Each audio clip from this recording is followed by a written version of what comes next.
یا کوئی ساتھ چل بھی رہا ہے تو ایک تھوڑے سے راستے میں چلنے کے بعد پھر وہ اپنا راستہ الگ کر لیتا ہے.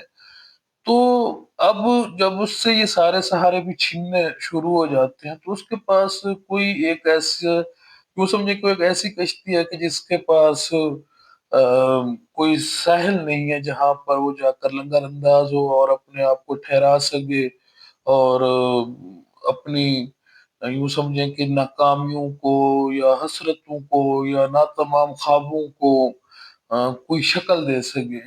تو اس لیے وہ بالآخر خودکشی پر مجبور ہو جاتی ہے. تو یہ اس طبقے کا نقطہ نظر ہے جو اس کردار کو، کہ اس کی نفسیات اور اس نفسیات کا پس منظر کیا ہے، وہ اس طرح سے بیان کرتے ہیں. تو اس طرح سے اور بھی بہت ساری چیزیں ہیں وہاں پر. بیسیکلی اگر دیکھیں، مانو کسی نے جو وہاں پر ہم کہہ سکتے ہیں کہ بیان کرنے یا دکھانے کی کوشش کی ہے، وہ ہے کہ انسان کی دیوانگی. اس کو انہوں نے 4 حصوں میں تقسیم کیا: عشق لا حاصل، لامتناہی تجسس، موت سے آگاہی، اور رزق حرام. اچھا، اسی رزق حرام والی اس پر آتے ہیں. حقیقت میں اگر دیکھا جائے تو معاشی پہلو سے اگر زندگی کو ہم دیکھیں یا سماج کو دیکھیں یا انسانی تاریخ کو دیکھیں، تو معاشی طور پر جو معاشی طبقاتی نظام ہے، جس میں ایک ایسی، آپ کہیں کہ انسان کے اوپر ایک ایسی لعنت نازل ہے بہت صدیوں سے، کہ ایک طبقہ جو ہے وہ ہمیشہ طاقت میں ہے، امیر سے امیر تر ہم اسے کہہ سکتے ہیں، اس کے پاس دنیا کی سارے وسائل ہیں، اس کے وہ دولت کے ارتکاز ان ہاتھوں کے اندر ہے. اور دوسری طرف جو ہے دوسرا ایک بڑی تعداد ہے انسانوں کی کہ جو سسک رہی ہے، بلک رہی ہے، اور وہ پرسان حال بھی پوچھنے والا نہیں. تو اب انہوں نے اگر معاشی نقطہ نظر کو اس طریقے سے دیکھا ہو تو وہ حقائق کے زیادہ قریب بھی تھا. کیونکہ آپ معاشیت کے پہلو کو آپ کتنا اس میں آپ تخیل داخل کر سکتے ہیں. یہ تو ایک ایسی ایسی حقیقت ہے جو عام معاشرے میں آج سے نہیں صدیوں سے چلی آ رہی ہے. کبھی وہ بادشاہ اور رعایا کی شکل میں اور غلاموں کی شکل میں، کبھی وہ جاگیردار اور کسانوں کی شکل میں، کبھی وہ صنعت کار اور مزدوروں کی شکل میں. تو اس کی شکلیں بدل رہی ہیں لیکن طبقے وہیں کے وہیں کھڑے ہوئے ہیں. تو اس کو کسی اور پہلو سے بیان کرنے کا کوئی راستہ ہی نہیں ہے. وہ یہ ہمارے سماج کی ایک ایسی حقیقت ہے جس سے ہم چھٹکارا حاصل نہیں کر سکتے. تو اس میں یہ چیزیں داخل کر دینا جو کہ آپ کہہ سکتے ہیں کہ مباد ہیں، مباد طبیعتی ہیں، جو کہ آپ یوں کہہ لیں کہ حقائق سے الٹ ہیں. تو ان میں ایک پھر یہ پہلو میں نظر آتا ہے کہ وہ اس نظام سے آنکھیں چرا رہی ہیں. اس نظام میں جو استحصال کرنے والے ہیں ان کی پردہ پوشی کرنے کی کوشش کر رہی ہیں. ہو سکتا ہے کہ ان کا یہ نہ ہو نقطۂ نظر، لیکن انہوں نے اس چیز کو اس طریقے سے کھلے ڈھلے طریقے سے انہوں نے بیان نہیں کیا، بلکہ اس میں اور ساری چیزوں میں لپیٹ دیا کہ رزق حرام. اور یہ اور پھر رزق حرام کی انہوں نے پھر کوئی خاص وہ ڈیفینیشن بھی نہیں کی. اب ہم دیکھتے ہیں کہ ہمارے معاشرے میں کہ حرام کھانے والے توانا تگڑے ہیں، صحت مند ہیں. حلال کھانے والے بیچارے جو ہیں وہ ذہنی اور جسمانی آرزوں کا شکار ہیں. ذہنی ان معاملوں میں کہ روز بروز کے مسائل، روزمرہ کی زندگی ان کو اس طرح کچل دیتی ہے کہ ان کی تخلیقی اور دوسری توانائیاں بالکل ختم ہو کے رہ جاتی ہیں.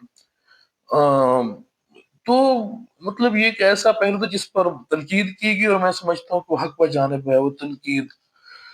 تو اب اسی میں اور اس کے علاوہ انہوں نے جنس کا کافی وہ کیا ہے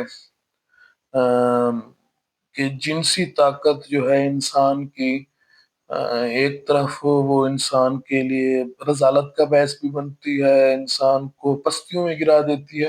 اور اگر انسان اس پر قابو پا لے تو انسان عرفان حاصل کر لیتا ہے.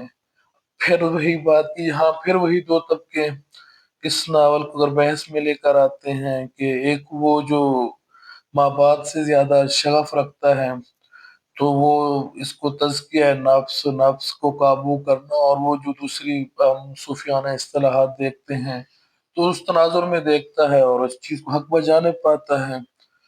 جبکہ دوسری طرف وہ طبقہ جو ہم کہہ سکتے ہیں کہ جدید خیالات یا جدید نظریات کا حامی ہے، تو وہ جنس کو اور زیادہ وجوہات، محرکات، مبحث، تو مطلب یہ کہ ناول کو بہت زیادہ اتنا وہ گنجلک ناول نہیں ہے جتنا بعد کی جو تنقیدوں نے اس کو بنا کے رکھ دیا ہے.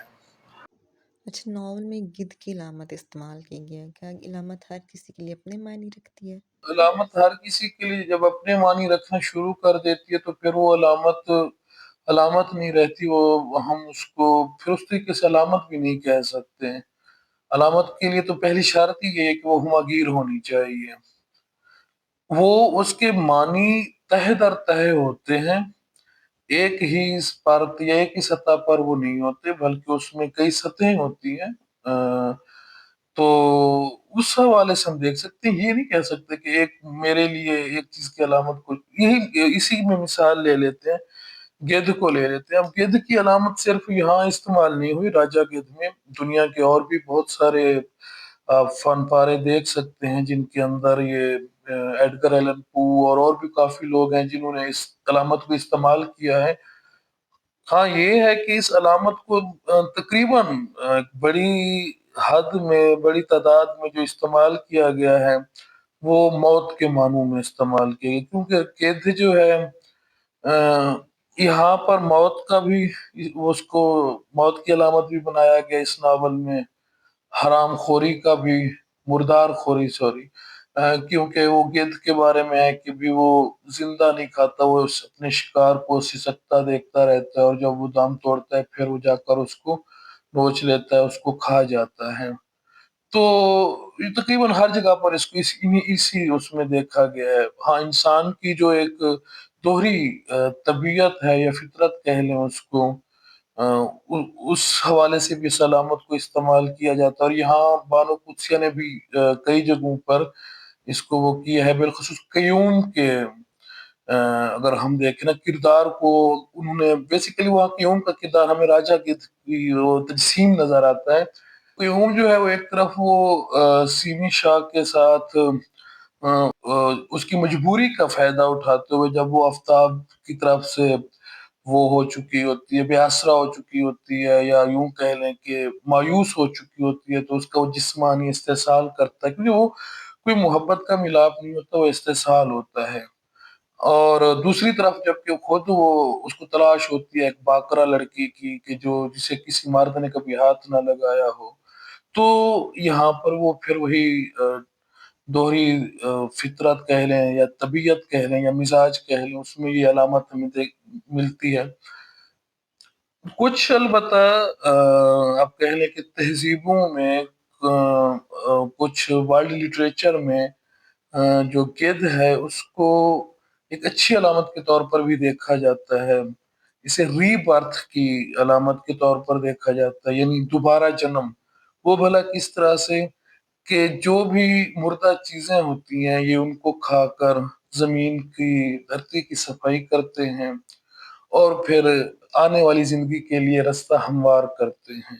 تو جہاں ایک طرف وہ موت اور تباہی اور مردار خوری کی علامت بن جاتا ہے کہ، تو دوسری طرف وہ زندگی کی بھی علامت نظر آتا ہے کہ اس میں ایک یہ طاقت ہوتی ہے کہ وہ پرانی شکستہ اور خراب چیزوں کو کھا کر نئی زندگی کے لیے، تازگی کے لیے راہ ہموار کرتا ہے. لیکن اس ناول میں جو زیادہ تر اس علامت کا استعمال کیا گیا ہے وہ پہلی والے، اس میں موت، آپ کہہ سکتے ہیں تباہی، اور دوہری فطرت، انسان کی دوہری فطرت، استحصال، ان معنوں میں اس کو زیادہ استعمال کیا گیا ہے.